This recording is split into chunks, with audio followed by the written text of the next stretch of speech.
Hello and welcome back to Inquisitor Martyr. Last time we continued with the Lacon Majoris fight, the first stage, and now we are on the last two fights, or missions, of the first stage.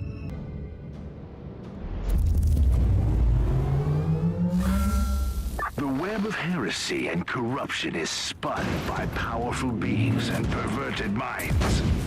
Hunt their leaders, and this construct of evil will come crashing down. So, between episodes, I realized I had 92 Uther's Tarot cards, and I thought, oh man, I should use some of those. So I sat down, used 20 of them, because I didn't want to use all of them at once. And I thought, oh, I should be careful, I don't want to use so many that I waste some. So I sat down, used 22 to give me a nice even 50. Then I looked and realized, okay, once I max out a card, the next level takes 50. So I just said whatever and burned all 50 remaining at once. I got some upgrades. Some of the cards that double credits now give me 200% extra credits. The only problem being, I think that's end of mission rewards, and those usually aren't too good, but I figure if the first level is going to double it, I'm not going to say it's going to continually double because that's absurd.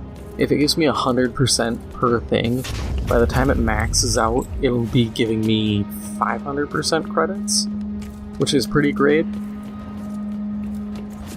I don't know how I feel entirely about it, but my plan is to get all of them upgraded on this character, because then if I run another character and want to, farm up Archaeotech shards or something, I can just sit down, grab this character, run a few missions with all the modifiers active, and get them that way.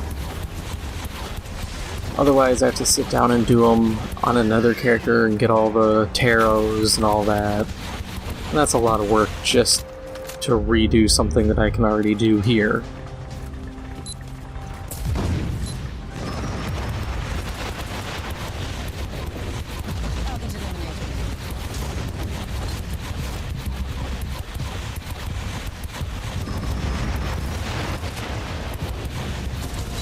Man, just looking at this Sentinel reminds me of watching the Dawn of War 2 Elite mod cast matches, and it makes me just wish we had a new Dawn of War that wasn't bad. I really want to play as like Genestealer Cult or Necrons. Speaking of Necrons, I was thinking more about, a while back I had said there should be initiative on different characters. This way you can kind of balance things around that. And I realized if you actually did introduce that speed and initiative,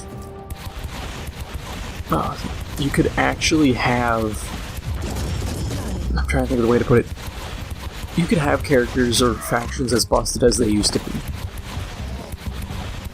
I mean, it's been years, but for a while, the Necrons were incredibly powerful. Especially just being able to reanimate. And then they had to get nerfed for obvious reasons of being broken. But if you just made Necron warriors slow, it'd be fine. You could do Wraithwalkers. They're slow unless they have a Warlock, like Sergeant, effectively leading them, then their initiative's a little higher. If the Warlock dies, then the initiative goes down. You could do little things like that, and it'd be really interesting.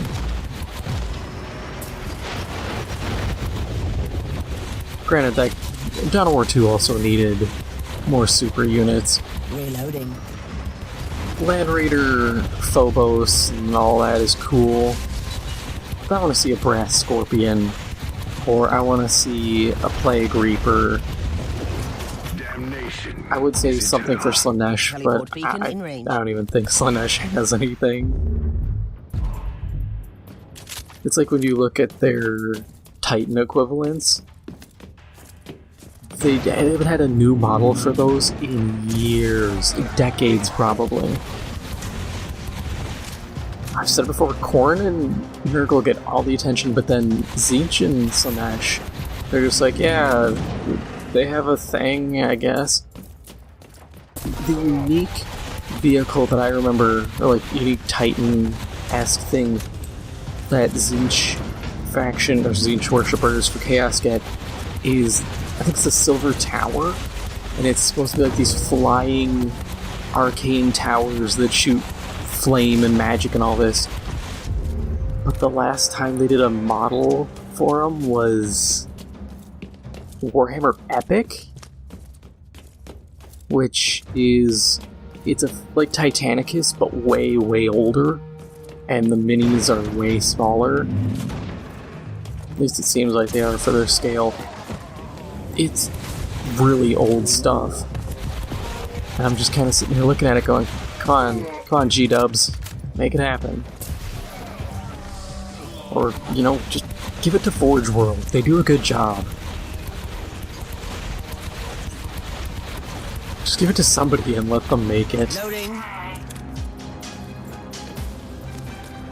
And honestly, kind of going back, I want the factions to kind of be OP like they used to be. Necrons just constantly being a reanimating bother was cool. And if everybody gets to be busted, if Iron Hands get to be as busted as they used to be, you know, then it's not really that bad, because you have Necrons that can counter them, or they can counter the Necrons. You could start having other factions or other units that are kind of broken, but slow. You know, balance it around that. If the entire enemy army gets to take a turn before your special unit, you know, that's your choice of including it. And it gives that bombastic feel. Now you can watch the body wander aimlessly until it withers Teleport and beacon in dies. range.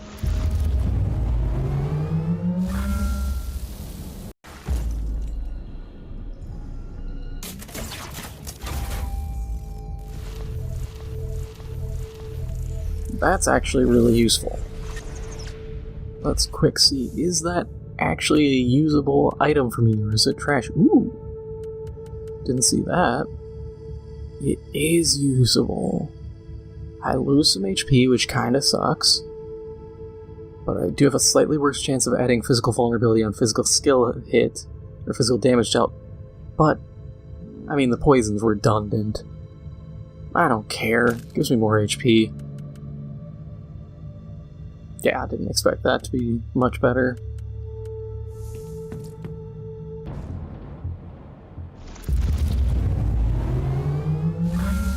Thorn speaking. The enemy has dug in at multiple strong Ooh, points this is over the easy. battlefield. Mount an assault and take them one by one. When the Imperial banner flies high, you will get reinforcements at your current position. Revel in carnage, Inquisitor. I feel like Thorn sometimes really has that, like, cornate influence going on with how he acts. Like, he's just a step away from joining his brethren as a Void Ripper.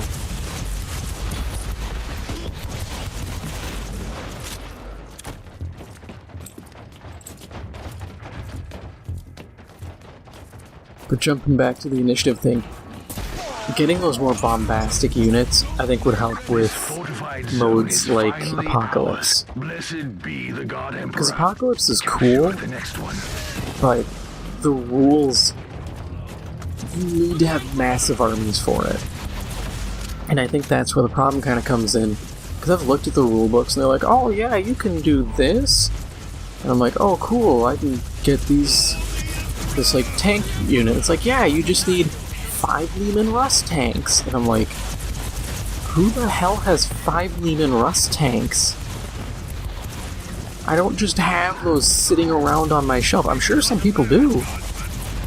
But I feel like you kind of lose out on a lot of the cool, bombastic things if you haven't spent, you know, a college tuition worth of money just on miniatures. And I don't have that kind of money to just whip at some miniatures. I wish I did. I wish I could just throw just stacks of cash, but I can't. And I don't think many other people can.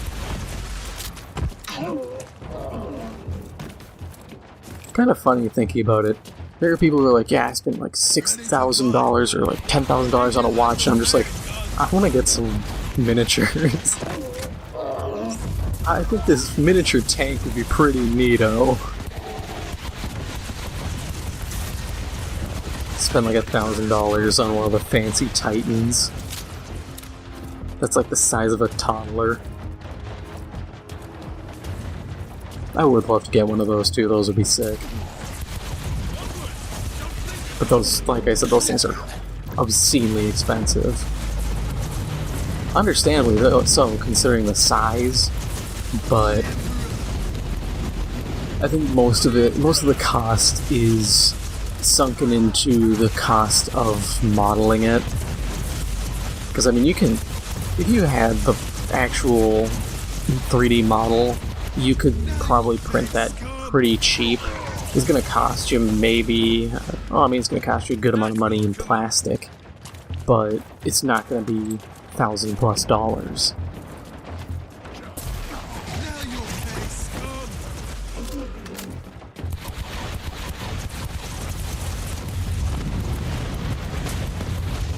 That's one thing I noticed is missing in at least the current iteration for Star Wars Legion. They don't have anything that's to that level of being like, oh hey, just throw everything you have into a fight, here's a rule set, go crazy. I wish there was, because that's another miniature game I'd love to get into. I feel like I'd really have to kind of pick and choose what I want to do. Whether I want to go full bore into 40K or into Legion. I just don't know. I'm glad that Star Wars is finally getting into like Legion, especially because there was X-Wing. A buddy of mine, the first edition of X-Wing, he had almost everything. But then he instantly stopped getting into it when 2nd edition came out because they didn't offer like a full-on like catch-up box. They instead divided it up really weird, and he was like, I don't want to spend like, I think to completely get all the rule sets, you would have needed to spend I think like $200 just on updated rule cards. And he was just like, no, I'm not spending that much money on such little stuff. And I was like, yeah, that's pretty pricey and a bit much to ask just for like little cards. And I think there might be little like kind of placard things that you can put into the like the stand. I thought it was absurd too. And that's the advantage compared to like Legion, comparing Legion to X-Wing is Legion, you just have the miniatures, but I think they do have the similar card system, so there is a chance that you could end up having to rebuy some stupid rule set thing.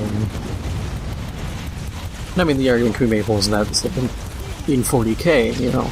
You have to buy the rule book and all that every couple years. And yeah, it is similar, I will give it that. I'm not going to sit here and defend Games Workshop, but at least it's a book. You know, it is a solid hardcover book that I can hold in my hands and slap across someone's face if I don't like them, instead of just a stack of flimsy cardstock cards.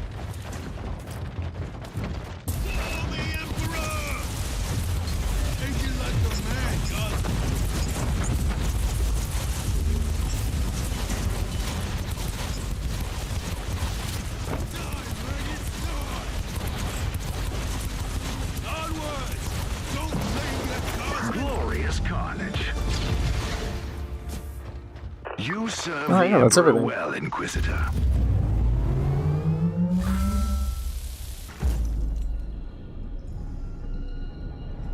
What do we get? I'll accept it. Mostly just because of the shard. And we will read that next time.